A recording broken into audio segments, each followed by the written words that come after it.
Assalamualaikum warahmatullahi wabarakatuh. Dalam kitab Uqudul Jain, karya Syekh Muhammad bin Umar An-Nawawi, diceritakan kisah Nabi Ayub alaihissalam yang syarat hikmah dan pelajaran. Allah subhanahu wa ta'ala mengujinya dengan berbagai macam bala dan musibah. Nabi Ayub tetap sabar dan tegar. Adapun cobaan yang diberikan Allah kepada Nabi Ayub alaihissalam terdiri dari 4 macam cobaan.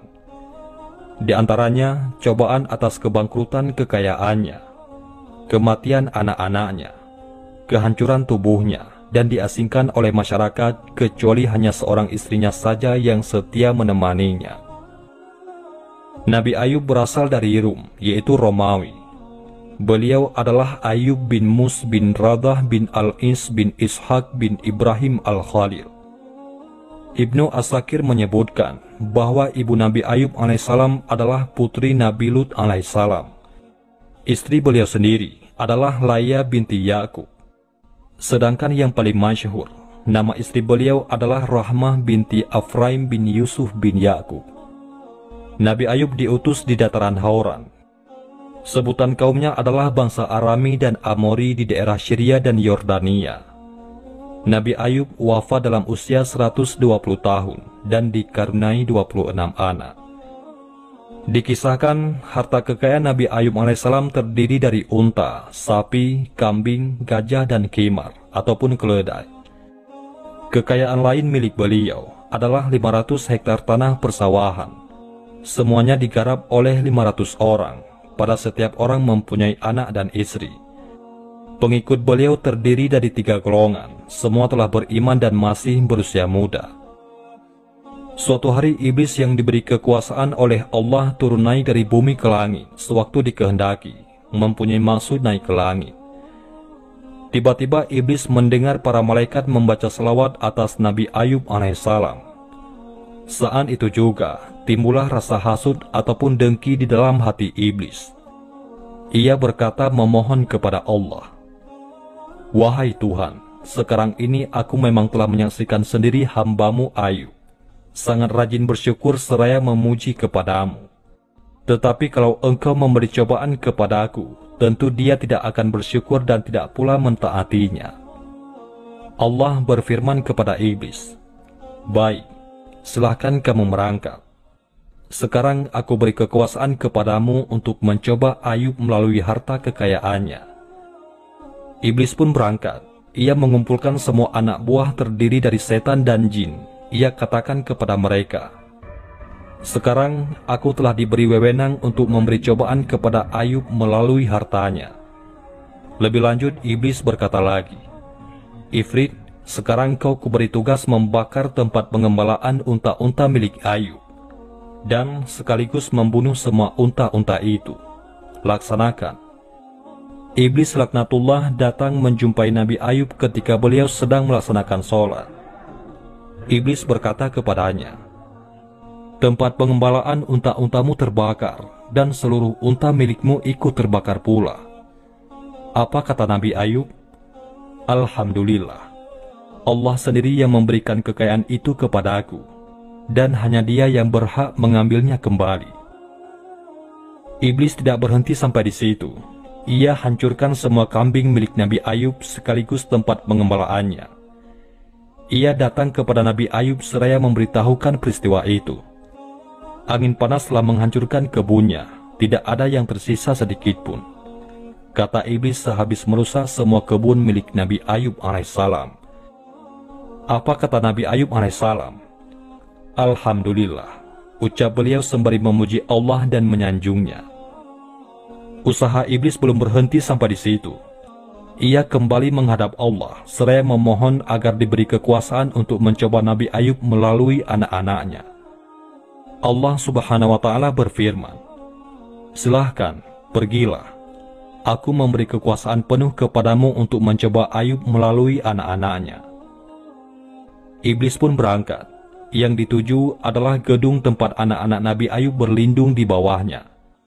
Gedung itu diguncang lalu hancur menindih habis anak-anak Nabi Ayub. Semuanya mati. Iblis lalu memberitahu Nabi Ayub tentang bencana yang menimpa anak-anaknya. Apa reaksi beliau? Nabi Ayub malah beristighfar memohon ampun kepada Allah. Usaha iblis tetap tidak menghasilkan apapun untuk merubah ketaatan Nabi Ayub. Beliau tetap taat kepada Allah dan bersyukur kepadanya.